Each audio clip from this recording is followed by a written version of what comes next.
So the McMurtry Spierling generates twice the car's weight in downforce using fans at a standstill when it's not even moving. I already explained to you guys how this car upside down would perform similarly to a 2,200-pound car driving upright with no fans. But I want to show some diagrams to explain a little bit further and also show you guys how this car would perform on a wall. But first off, on flat ground, the car weighs 2,200 pounds, generates 4,400 pounds of downforce, so there's a net force of 6,600 pounds down, and the car has an inertia of 2,200 pounds. So it's basically a 2,200 pound car with 3 times the grip.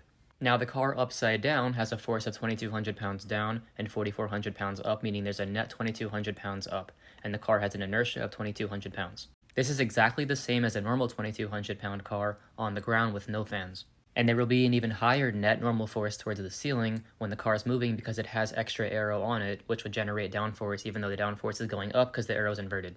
Now, if the car was on a wall driving down towards the earth, you'd still have a 2,200 pound force going down because gravity still goes down, and you'd have a 4,400 pound force going into the wall because the fans are still pulling the car down relative to the car's bottom. And then if the car was still on the wall but driving into the screen, away from you, you would still have the gravity force pulling the car down and 4,400 pound force into the wall. Now we still have a 4,400 pound normal force, which is twice the car's weight. The 2,200 pound gravity force does not affect the normal force.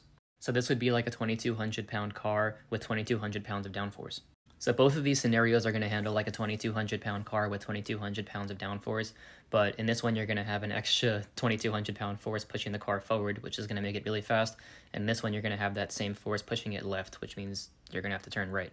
Now there's one hiccup that a commenter pointed out in my previous analysis, and that's that the 4,400 pound force from the fans might not always be constant if the road isn't smooth and the car is bouncing around. That's because the downforce from the fans is partly reliant on the amount of space underneath the car, so between the road and the undertray. So it's more like a plunger than a helicopter. The bigger that gap is, the less downforce you're going to get. So if you're driving the car really fast and the road isn't completely 100% flat, the car is going to bounce around a little bit. So that gap is going to change.